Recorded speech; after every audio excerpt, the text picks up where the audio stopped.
ایک ایسا دور جب انسانیت کی اولین تہذیبیں ابھی ابھر رہی تھیں۔ قرآن مجید میں اللہ تعالیٰ نے ایک ایسی قوم کا ذکر فرمایا ہے جو اپنی جسمانی قوت، شاندار تعمیرات اور دنیاوی نعمتوں میں بے مثال تھی۔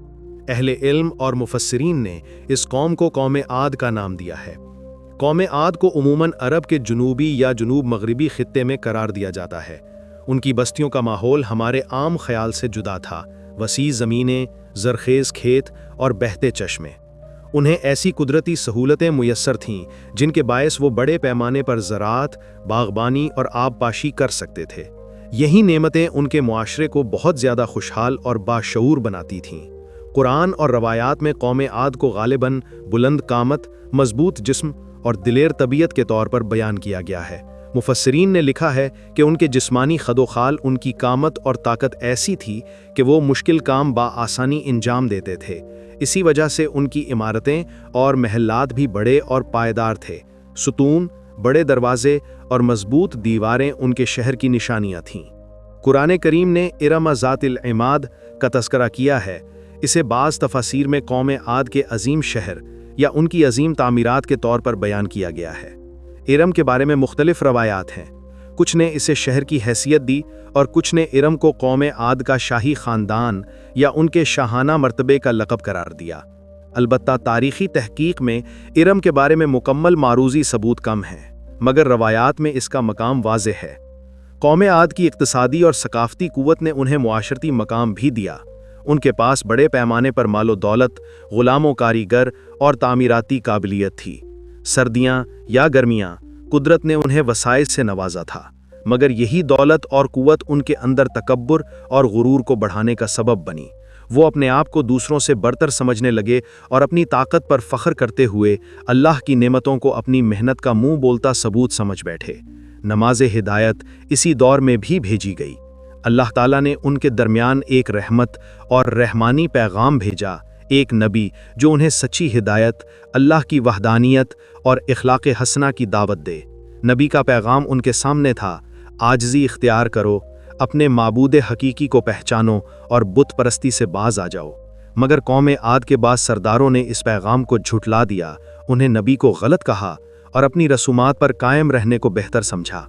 ان کے طرز زندگی اور اعتقادات میں بت پرستی کا رواج بھازے ملتا ہے۔ وہ پتھر یا تراشیدہ بتوں کی عبادت کرتے اور انہیں اپنے معبود مانتے۔ قرآن میں مقرر طور پر غرور، تکبر اور بت پرستی کو ان کے انہدام کی بنیادی وجہ قرار دیا گیا ہے۔ یعنی جب انسان دنیاوی نعمتوں میں مگن ہو کر حق کو بھول جائے تو اسی سے بربادی کا آغاز ہوتا ہے۔ یہاں یہ نوٹ کرنا ضروری ہے کہ قرآن مجید نے انہیں اس شان اور اس حالت کے ساتھ بیان کیا ہے جو اخلاقی اور عبرت آموز ہے، نہ کہ صرف تاریخی جزیات پر زور دیا گیا ہے۔ بہت سی روایات اور قصوں میں شداد بن عاد، ارم کی عظیم جنت اور دیگر واقعات کا ذکر آتا ہے۔ یہ قصے عوامی اور مذہبی ادب میں مقبول ہیں اور مفسرین نے انہیں تشریحی انداز میں نقل کیا ہے، مگر بعض حصے تاریخی شواہد کے اعتبار سے کمزور سمجھے جاتے ہیں اور انہیں بطور داستانی یا تربیتی مواد دیکھا جاتا ہے۔ خلاصتاً، قوم عاد ایک ایسی قوم تھی جسے اللہ تعالیٰ نے دنیاوی نعمتوں، جسمانی قوت اور تعمیراتی مہارتوں سے نوازا۔ انہوں نے جو عظیم عمارتیں اور شاندار زندگی بنائی، اسی کی وجہ سے ان میں غرور پیدا ہوا اور وہ ہدایت کو رد کرتے چلے گئے۔ قوم عاد کے بادشاہوں میں ایک بادشاہ گزرا، شداد بن عاد۔ وہ نہ صرف اپنی طاقت اور دولت کے لیے مشہور تھا، بلکہ اپنے غرور اور تکبر میں بھی بے مثال تھا۔ شداد نے اپنے باپ عاد کی سلطنت کو اور بھی زیادہ پھیلا دیا۔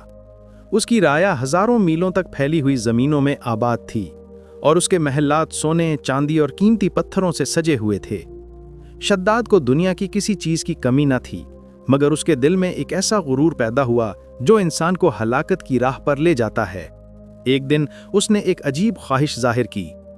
اس نے کہا، میں زمین پر ایک جنت بناؤں گا، ایسی جنت جس کی مثال آسمان پر بھی نہ ہو۔ میں چاہتا ہوں کہ لوگ جب اسے دیکھیں تو کہیں کہ شداد نے خود خدا کی جنت کی نقل بنا دی ہے۔ یہ غرور اس کے ایمان پر پردہ بن گیا۔ شداد نے اپنے معماروں، کاریگروں اور غلاموں کو حکم دیا، ایک شہر بناؤ جس کے دروازے سونے کے ہوں، جس کی دیواریں چاندی اور قیمتی پتھروں سے مزین ہوں اور جس کے درمیان نہریں بہتی ہوں، باغوں میں خوشبوئیں ہوں اور ستون آسمان کو چھوتے ہوں۔ یہ شہر ارم کے نام سے مشہور ہوا۔ قرآن میں اسے ارما ذات العماد کہا گیا، یعنی ستونوں والا عظیم شہر۔ اس کی تعمیر میں ہزاروں کاریگر اور مزدور برسوں تک کام کرتے رہے۔ کہا جاتا ہے کہ اس شہر میں ہر چیز انسانی ہاتھوں کی بنائی ہوئی تھی، مگر حسن ایسا کہ دیکھنے والا حیران رہ جائے۔ جب یہ شہر مکمل ہوا تو شداد نے اپنی پوری قوم کو جمع کیا۔ اس نے کہا، اب تم سب میری جنت میں داخل ہو جاؤ۔ یہ وہ جنت ہے جو میں نے اپنے ہاتھوں سے بنائی ہے، میں کسی خدا کا محتاج نہیں۔ یہ الفاظ اس کے انجام کا آغاز تھے۔ جیسے ہی وہ اپنی فوج اور اہل شہر کے ساتھ ارم میں داخل ہونے کے لیے نکلا، اللہ تعالیٰ کا عذاب نازل ہوا۔ آسمان سے ایک خوفناک چیخ، ایک زلزلہ اور ایک ہوا کا جھونکا آیا، ایسا جھونکا جس نے ان سب کو لمحوں میں ختم کر دیا۔ شداد اور اس کی بنائی ہوئی جنت مٹی میں دفن ہو گئی۔ نہ شہر باقی رہا، نہ بادشاہ، صرف ایک عبرت بھری خاموشی رہ گئی، تاکہ آنے والی نسلیں جان لیں کہ انسان کا غرور اللہ کے نظام کے سامنے کچھ بھی نہیں ہے۔ شداد بن عاد اور اس کے شہر ارم کی تباہی کے بعد قوم عاد کے باقی لوگ اپنے علاقے میں دوبارہ آباد ہوئے۔ ان کے پاس اب بھی طاقت تھی، دولت تھی اور بڑے بڑے محلات تھے، لیکن ان کے دلوں میں غرور، تکبر اور بت پرستی پہلے سے بھی زیادہ بڑھ چکی تھی۔ یہ لوگ کہتے تھے، ہم سے طاقتور کوئی نہیں، ہم پہاڑوں کو کاٹ کر گھر بناتے ہیں، ہوا کو اپنی مرضی سے موڑ دیتے ہیں، ہم کبھی فنا نہیں ہوں گے۔ یہی وہ وقت تھا جب اللہ تعالیٰ نے ان کے درمیان اپنا نبی بھیجا، حضرت ہود علیہ السلام۔ آپ خود قوم عاد کے قبیلے سے تعلق رکھتے تھے، اس لیے لوگ آپ کو اچھی طرح جانتے تھے۔ آپ نہایت شریف، سچے اور عقل مند انسان تھے۔ حضرت ہود علیہ السلام نے اپنی قوم سے کہا، اے میری قوم، اللہ کی عبادت کرو، اس کے سوا تمہارا کوئی معبود نہیں۔ تمہیں جو نعمتیں ملی ہیں وہ اسی کے فضل سے ہیں۔ زمین تمہارے لیے ہموار کی، آسمان سے بارش برسائی، تمہیں طاقت دی، نسلیں دیں، تو پھر تم بتوں کو کیوں پوجتے ہو؟ مگر قوم عاد نے مذاق اڑایا۔ وہ ہنسنے لگے اور کہا، ہود، کیا تم ہمیں اپنے باپ دادا کے دین سے ہٹانا چاہتے ہو؟ تمہارے الفاظ تو کسی پاگل انسان جیسے ہیں۔ کچھ نے کہا، اگر تم سچے نبی ہو تو عذاب لے آؤ، ہم دیکھنا چاہتے ہیں کہ تمہارا خدا ہمیں کیسے سزا دیتا ہے۔ حضرت ہود علیہ السلام نے نرمی سے فرمایا، اے میری قوم، تمہارے لیے وقت ہے کہ توبہ کر لو۔ میں تم سے کوئی بدلہ نہیں مانگتا، میں تمہارا خیر خواہ ہوں، تمہیں صرف اس راستے پر بلاتا ہوں جو تمہیں بچا سکتا ہے۔ اگر تم نے نافرمانی کی تو اللہ کا عذاب ضرور آئے گا، اور اس وقت کوئی تمہیں بچا نہ سکے گا۔ مگر ان کے دل پتھر ہو چکے تھے۔ انہوں نے ہود علیہ السلام کو جھٹلایا، انہیں تنہا چھوڑ دیا اور اپنے بتوں کے آگے سجدہ کرتے رہے۔ دن گزرتے گئے، ہوا رک گئی، بادل غائب ہو گئے، زمین خشک ہو گئی اور ان کی فصلیں جلنے لگیں۔ یہ اللہ کا پہلا اشارہ تھا، مگر قوم عاد نے پھر بھی اپنی ضد نہیں چھوڑی۔